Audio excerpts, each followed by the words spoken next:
My name's Emily, and up until last month, I would have called myself the most boring 28-year-old on the planet. Work, takeout, bad reality TV, rinse and repeat. That all changed when I moved into Ridgewood Condos, this quiet little complex just outside the city. The place was nothing special: beige walls, creaky stairs, the kind of hallway lighting that makes everyone look vaguely sick, but it was mine. Or at least, it was supposed to be. The first weird thing happened about a week after I moved in. I came home from work, kicked off my shoes like always, and froze.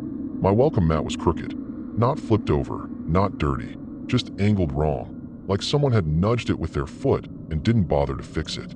I stood there staring at it, my keys digging into my palm, trying to remember if I'd bumped it that morning.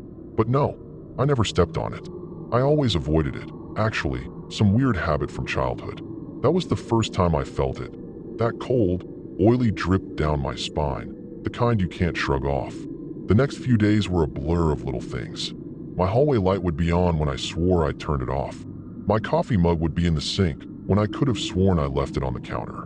I started joking to myself that I had a ghost, some harmless, forgetful spirit who just really liked rearranging my crap. Then came the door. One Thursday night, I came home late after drinks with coworkers, my head fuzzy from margaritas, and nearly dropped my purse when the knob turned without resistance. Unlocked. My stomach clenched. I never forgot to lock up. Never. I called my dad that night, pacing my living room, while he reassured me it was probably stress, maybe a lapse in routine. But then, as if whoever, or whatever, was messing with me wanted to prove him wrong, I got the text. It was 1:17 a.m. when my phone buzzed on the nightstand. I grabbed it, half asleep, expecting a spam promo or my friend Jess drunkenly texting about her Tinder date. Instead, there was no message, just a single image. At first, I didn't understand what I was looking at. The photo was dark, grainy, but unmistakably my bedroom. There I was, curled under my duvet, one arm dangling off the side of the mattress. The angle was all wrong. It wasn't taken from inside my room. It was taken from outside, through the window. My stomach dropped. I live on the second floor. No balcony, no fire escape, just sheer siding and a skinny oak tree nobody could climb without the branches snapping. I threw back the covers and lunged for the window, yanking the blinds up so hard the cord snapped. The street below was empty. No footprints in the snow. No ladder. Nothing. The police came, took a report, and gave me that tight-lipped look people reserve for hysterical women. No signs of forced entry, one officer said, clicking his pen like punctuation. "You sure you didn't take this yourself? Maybe sleepwalking." I wanted to scream. The photo was time-stamped 12:53 a.m. I'd been asleep, alone, and even if I had sleepwalked, how the hell would I have taken a picture of myself from outside? They left after 20 minutes, promising to look into it, but their skepticism hung in the air like cigarette smoke. I deadbolted the door, shoved a chair under the knob, and spent the night wide-eyed on the couch, jumping at every creak of the building settling. That's when the second text came. Just 3 words, glowing in the dark: "You're cute sleeping." I didn't sleep for 2 days after that. Every noise, the hum of the fridge, the neighbor's dog barking, felt like a taunt. I started noticing patterns. My shower would be slightly damp when I hadn't used it. The scent of my coconut shampoo lingered in the air long after I dried off, like someone had just stepped out. And the worst? My toothbrush. It was always facing the wrong way in the holder, bristles pointed left instead of right. I know how insane that sounds, but I'm obsessive about it. Always have been. I started taking photos of everything before leaving for work. The fridge door, my neatly made bed, the toothbrush in its correct position. By day 3, the gallery on my phone looked like evidence from a crime scene. Then, the third text arrived. No photo this time, just a voice memo. My blood turned to ice when I played it. The sound of someone breathing inside my apartment. That's when I lost it. I tore the place apart, checked closets, under the bed, even the damn oven. Nothing. But as I stood there panting, my eyes landed on the one thing I hadn't touched, the air vent above my bed. The screws were loose. Not rusted or old loose, like someone had recently tampered with them. I dragged my desk chair over, heart hammering, and unscrewed the cover with shaking hands. Inside, nestled between dust and cobwebs, was a tiny black device. A camera, its red light blinking lazily at me. I gagged. How long had it been there? Days? Weeks? The texts, the photos, they weren't just watching from outside anymore. They'd been inside, with me, every night, every shower, every time I changed clothes. I smashed the thing with a hammer, but the damage was done. That night, as I packed a bag to flee to a friend's place, my phone buzzed again. A new photo, me, right then, crying in my bedroom. The caption, "Don't leave. We're just getting started." I didn't call the police this time. What was the point? Instead, I did something stupid. I texted back. "Who are you?" My hands shook so badly I mistyped twice. The reply came instantly. "Your biggest fan." My breath hitched when another message followed. A screenshot of my Netflix queue from last night. Then a photo of my half-empty wine glass from dinner. They weren't just in my apartment. They were mirroring my life in real time. I grabbed my bag and bolted for the door, but froze when I heard it. A faint click from the kitchen. The sound of my microwave turning on. Alone. Empty. Humming to life like some sick joke. The digital display flashed 3:33 a.m. in glowing green numbers. I hadn't touched it. That's when I noticed the smell, burnt popcorn. The exact snack I'd craved, but resisted, before bed. The next morning, I found the first gift. It sat on my welcome mat, now perfectly straightened, in a small gift box. Inside was a Polaroid of me taken through my peephole, my eye grotesquely magnified. Written on the back in neat block letters, "Say cheese." My legs gave out. They'd been inches from me, breathing against my door while I checked the locks. That's when I remembered Mrs. Kowalski, my elderly neighbor, always complaining about that nice maintenance man who'd been checking the vents. I'd never requested maintenance. I sprinted to her apartment, but she just blinked at me, confused. "What man, dear? You're the only one on that floor." Her TV played quietly in the background. A news report about a break-in 3 condos down. The stolen items? Underwear. Toothbrushes. A hairbrush. The screen cut to a blurry security still of a figure in a baseball cap, their face tilted just enough to show a familiar crooked smile. The same one etched into my Polaroid. I installed 3 extra deadbolts that afternoon, but deep down, I knew it was useless. They'd proven they could bypass locks. That night, I pretended to sleep, my phone recording video under the pillow. At 2:47 a.m., my front door creaked open. Not a break-in, a key turn. The building manager's spare? A copied one. On the recording, you can hear faint footsteps pause at my bedroom door. Then, the worst sound. My own voice, played back in a whisper from the hallway. A snippet from a phone call to my mom weeks prior. "I feel so safe here." The audio cut with a soft chuckle. When I mustered the courage to check, I found another gift. My favorite earrings, which I'd lost weeks ago, placed neatly on my hallway mirror. The glass was smudged with a single fingerprint too large to be mine. The breaking point came 3 days later. I woke to find my shower running, steam fogging the mirror where someone had drawn a lopsided heart. Beneath it, my lipstick spelled out, "Wash up for our date tonight."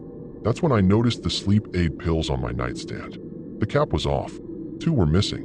I never took them. I fled to a hotel, but the text followed. A photo of my hotel keycard on the lobby counter. A voice memo of me snoring. Then finally, "You can't quit me, Emily. I'm in your contacts now." Sure enough, there it was, a new entry labeled, "Your secret admirer," between my dentist and my cousin. Their last message. A Google Maps pin to my childhood home 300 miles away. The timestamp, 10 minutes after my mom texted me she was house-sitting there. I went nuclear. Changed my number. Moved states. Bought a German Shepherd. But here's the worst part. Last week, as I unpacked in my new place, my dog started growling at the closet. Inside, wedged behind my winter coats, was a familiar Polaroid. Me, asleep in this new bedroom, taken days before I'd even bought curtains. On the back, fresh ink. "Missed you at the housewarming." The photo reeked of my old coconut shampoo. Now, I sleep with motion sensors, encrypted cameras, and a baseball bat. The police say there's no evidence, just a very dedicated prankster. But I know the truth. They're not just watching, they're waiting. And the scariest part? I think they want me to know I'll never win. The text stopped 6 months ago. No dramatic finale, no arrest, just silence. I wish I could say I feel safe. But last Tuesday, my dog barked at 3:33 a.m. at nothing. When I checked the security feed, All the motion sensors had triggered at once in a perfect path from the front door to my bedroom. The cameras showed only static for those 47 seconds. The timestamp? April 3rd, the same date as the first text. Now I keep finding tiny heart-shaped smudges on my windows. Always at eye level, always in the same shade as that lipstick. Maybe it's over. Maybe it's not. All I know is this. When you've been hunted this long, you stop feeling like prey. You start feeling like practice. And the worst thought of all, that this was never really about me. I was just the warm-up.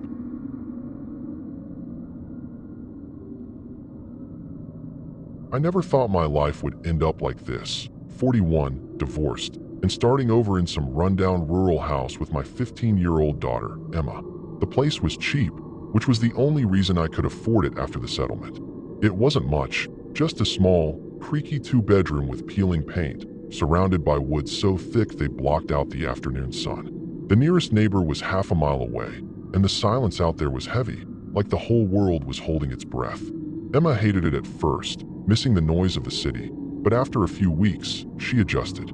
Or so I thought. Then, one night at dinner, she casually mentioned the scratching. "It's under the house," she said, pushing her food around her plate. "Like something's digging. It happens every night." I laughed it off. Raccoons, stray cats, maybe even a possum. But the way she looked at me, her fingers tapping nervously against the table, made my skin prickle that I checked the crawl space the next morning, flashlight in hand, expecting to find nothing but dirt and cobwebs. The second I lifted the access panel, the smell hit me, stale sweat, old fabric, something sour underneath. And then I saw it. A ratty blanket, balled up in the far corner, surrounded by empty chip bags and crushed soda cans. My stomach dropped. Someone had been living under our house. I told myself it was just a homeless person, some drifter who'd move on if they knew they'd been spotted. That night, I set up a cheap security camera facing the crawlspace entrance, just in case. But when I checked the footage the next morning, my blood turned to ice. At 2:17 a.m., someone, slithered out from beneath the house. Not walking, crawling, low to the ground, limbs moving all wrong, like a spider testing its legs. The camera's night vision washed everything in eerie green, but I could see it clear as day when it stopped beneath Emma's window and just stood there, staring up at her for hours that I didn't tell Emma what I saw. Instead, I played the footage over and over, my hands shaking as I zoomed in on the figure. It was tall, too tall, with a hunched posture that made its head jut forward unnaturally. The camera's resolution was garbage, but I could swear its arms were too long, fingers brushing its knees as it swayed slightly in the dark. The worst part? It never looked away from her window. Not once. I checked the crawl space again that afternoon, this time with a knife in my pocket, but it was empty. No blanket, no trash, just damp earth and the faint, lingering smell of something rotten. That's when I found the note. Scrawled and shaky, uneven letters on a torn piece of notebook paper, tucked just inside the crawlspace entrance. "She's not safe here." My stomach twisted. Whatever this was, it wasn't just watching. It was warning me. That night, I moved Emma's mattress into my room, telling her it was because of a rat problem. She rolled her eyes, but didn't argue. I barely slept, jumping at every creak of the old house, my grip tight around the baseball bat beside my bed. Around 3 a.m., the motion alert on my phone buzzed. The camera had triggered again. I held my breath as I opened the feed, and there it was. Same hunched silhouette, same unnatural movements, but this time, it was closer, right outside the back door. The camera angle cut off just below its face, but I could see its head tilt, like it was listening. Then, slowly, it reached out one of those two long arms and pressed its palm against the door. Not knocking, not trying to get in, just holding it there, like it was feeling for something. The feed cut out a second later, and when I checked the crawl space at dawn, the note was gone. In its place, a single, muddy handprint on the inside of the access panel. The next few days blurred into a nightmare I couldn't wake up from. I called the cops, but they just shrugged it off.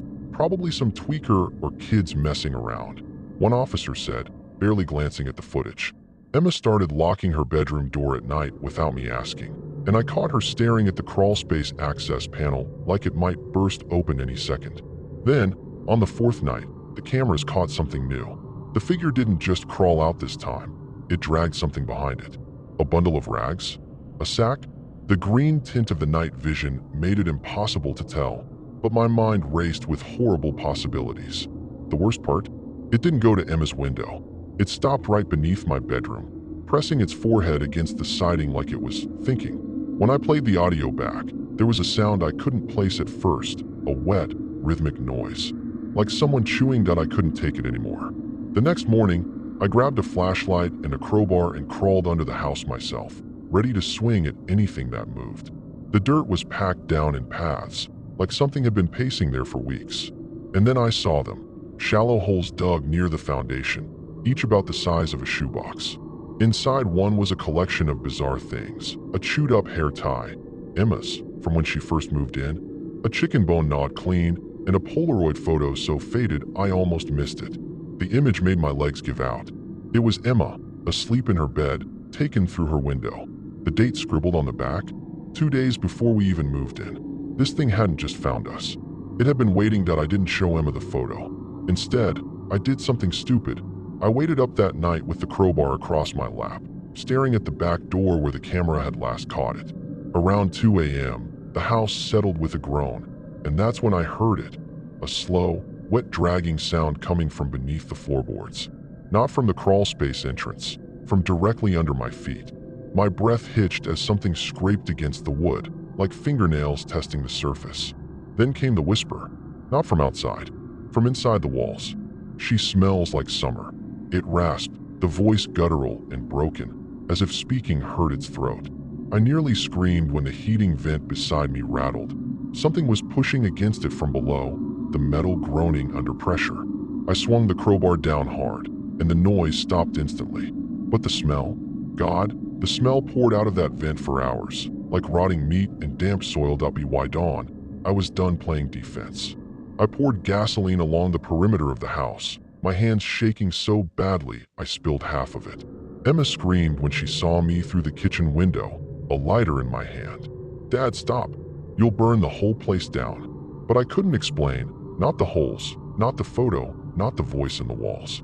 Just as I flicked the lighter, a hand shot out from under the porch and grabbed my ankle. Ice-cold fingers dug into my skin, and I swear I felt bones shift under its grip like it had too many joints. I kicked free and stumbled back, watching in horror as the figure retreated beneath the house, hissing like a cornered animal. That's when I noticed the writing scratched into the foundation, dozens of lines, all the same phrase. "She's almost ready." We left that afternoon. Didn't pack, didn't argue, just got in the car and drove until the GPS lost signal. Emma cried the whole way, but I couldn't tell her the worst part. Whatever was under that house let us go. The cameras caught it watching from the tree line as we sped away, its head cocked at that unnatural angle. It didn't chase us. It just waved, like it knew this wasn't over. The police found nothing when they checked the property. No holes, no photos, no writing on the walls. Just an old blanket in the crawl space and a single soda can, still cold to the touch, that we moved into an apartment in the city, 4th floor, no crawl spaces, no vents big enough to crawl through. Emma started sleeping with the lights on. I started checking the locks 3 times before bed. Then, last week, she came home from school with a note in her backpack. The paper was damp, the edges crusted with dirt. It read, "You can't keep her above ground forever." The handwriting matched the first note exactly. I didn't call the cops this time. I called a priest. He took one look at the note and crossed himself, his face pale. "Some things don't stay buried," he said, "and some things they don't want to." I dream about it now, the way it moved, the sound of its breath in the walls. Sometimes I wake up convinced I hear scratching under the bed, but when I look, there's nothing, except last night. Last night, I didn't imagine it. I woke to Emma screaming, and when I ran to her room, her window was wide open. Not broken, unlocked from the inside. On the sill was a handprint, smaller than mine, the fingers too long. And on her pillow, a single dandelion, roots still attached, the dirt fresh. Like it had been picked seconds before that we're moving again tomorrow. Somewhere cold, somewhere with no soil for things to dig through. But part of me knows it won't matter. That thing wasn't human. It wasn't even an animal. It was something older, something that knows how to wait. And the worst part? Emma started sleepwalking. Last night, I found her standing in the kitchen at 3 a.m., staring at the floor. When I asked what she was doing, She turned to me with glassy eyes and whispered, "He says I'll have my own room under the house." Her feet were caked in mud. The apartment has no yard.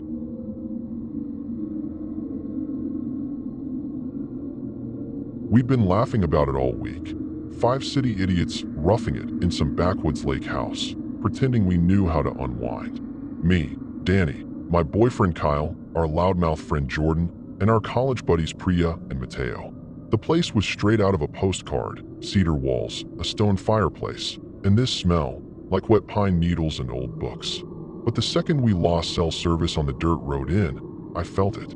That itch between your shoulders, like something in the woods had blinked and noticed us. First night was all cheap wine and horror stories. Jordan, being Jordan, swore the house had bones in its walls because of the way the floor creaked. We howled when Priya mocked him, until the next morning. Jordan was poking around the living room vents, claiming he'd heard breathing there last night, when he pulled out this grimy little recorder, the kind reporters use. Battery was dead, but Kyle had a charger. We huddled around the kitchen table like idiots, joking it was some horny teen sex tape. Then we pressed play.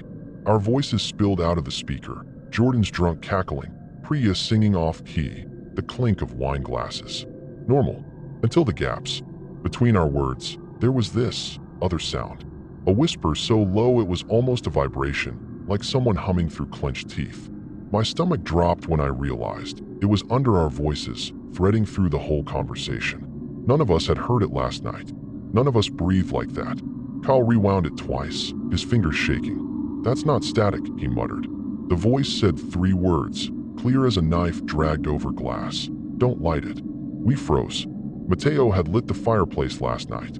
The room suddenly felt too small, the cedar walls pressing in. Jordan lunged for the recorder like he could strangle it. Bullshit. Someone's fucking with us. But the doors had been locked. The windows were intact. And the whispering. God, the way it spoke.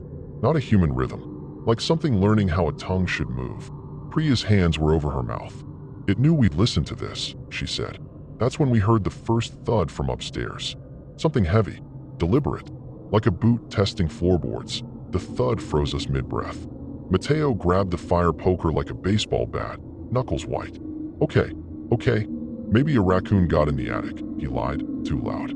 We crept upstairs in a pack, shoulders touching, our phones' flashlights cutting shaky beams through the dark hallway. Jordan's room was first. The door was slightly open, which none of us could swear it hadn't been before. But inside, his suitcase lay gutted, clothes strewn like something had searched through them. Not torn, not stolen, arranged. His hiking boots sat perfectly centered on the bed, laces tied into elaborate knots, the kind sailors used to tether ships. Kyle whispered, "Why would it?" when Priya screamed. Downstairs, the recorder was playing again. Alone. This time, just the whisper, looping, "You'll need these." We bolted downstairs, slipping on the hardwood. The recorder sat exactly where we'd left it. No one had touched it. Jordan kicked it across the room, but the voice kept spilling out, tinny and relentless. Then, silence. Outside, the dock's old planks groaned. Through the window, I saw it. A shadow standing at the water's edge, too tall, its back to us. Not a person, not a tree. The proportions were off, shoulders hunched up near its ears, neck bent at a sharp, sick angle. Priya vomited into the sink. "It's wearing Mateo's jacket," she choked out. And it was the same navy windbreaker he'd left on the porch chair that morning. Except now, the hood was up, and the thing was humming. The same 3-note rasp from the recorder that a cold sweat broke down my back as we barricaded the doors, pushing the heavy dining table against the front entrance. Kyle kept repeating, "This isn't fucking happening," but his hands shook as he checked every window latch. That's when we noticed the deadbolts were all flipped to the locked position from the inside. Mateo pointed at the back door, his voice cracking. "I watched Jordan lock this last night. The chain was still on, but the knob itself turned slowly, as if someone on the other side was testing it. Then came the knock. 3 precise raps. Not on the door, on the window beside it. The glass fogged up in one spot, like breath, before something dragged a fingernail down the pane with a screech that set my teeth on edge. We retreated to the living room, huddled around the dying fireplace. Jordan played the recorder again, desperate for clues. This time, The sixth voice whispered, "Check the vents," a phrase none of us had said. Priya, against all logic, obeyed. She knelt by the bedroom vent, screamed, and stumbled back with something clutched in her hand. A Polaroid photo, aged and sticky. The image showed all five of us, asleep in our beds last night. The timestamp proved it. But the worst part? A sixth figure stood in the doorway of each room, blurred, its elongated fingers resting on every doorframe. Kyle threw it in the fire, but the photo wouldn't burn. It blackened at the edges, curled, and then, just as the whisper had predicted, the heating vents erupted with a guttural hiss. The smell of rotting meat flooded the house. The power went out with a pop, plunging us into darkness so thick I could taste it, metallic, like licking a battery. Only the recorder's glowing red play button cast any light, painting our faces in pulsing crimson. That's when we heard the scratching, not from outside anymore, but inside the walls, moving fast, like something was crawling through the house's veins. Mateo grabbed my arm, his nails digging in. "It's hurting us," he whispered. I didn't understand until I realized. The scratching always stopped near an exit, the front door, the basement stairs, the patio slider, as if it was blocking escape routes. Jordan, ever the idiot, charged toward the kitchen, and the second he crossed the hallway threshold, the recorder blared at full volume. Stop. His body locked up like a puppet with cut strings. Behind him, the basement door creaked open on its own. A wet, clicking sound echoed up the stairs. Priya broke first. She sprinted for the dock, screaming about the boats.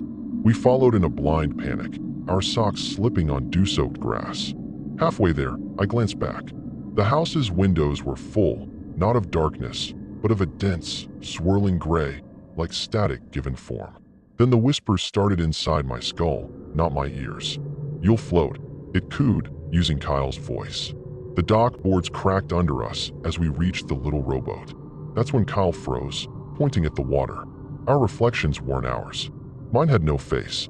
His had too many. And Jordan's reflection, it was waving. Not at us. At something behind us.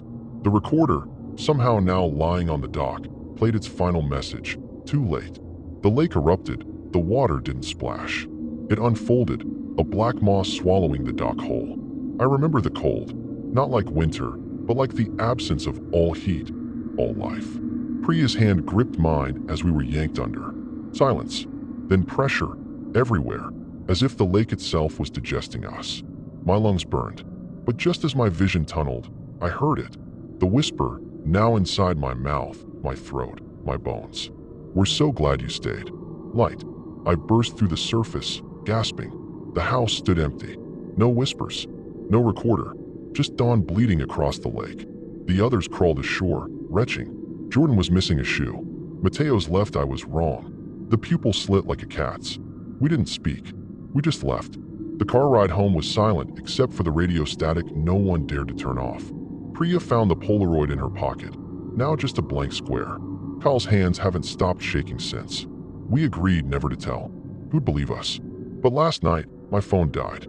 And when I plugged it in, a voice memo played on its own. Just static. Then 5 clear words and something that wasn't human. We kept the loud one. Jordan hasn't answered his phone in 3 days. 3 months later, we got a package with no return address. Inside was Jordan's missing shoe, still damp, reeking of lake water and something sweetly rotten, like fruit left to ferment in the sun.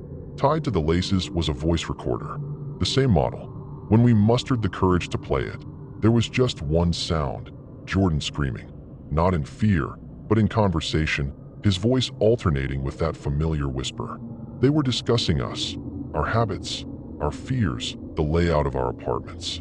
The recording ended with Jordan laughing and saying, "Don't worry, they always leave a window unlocked."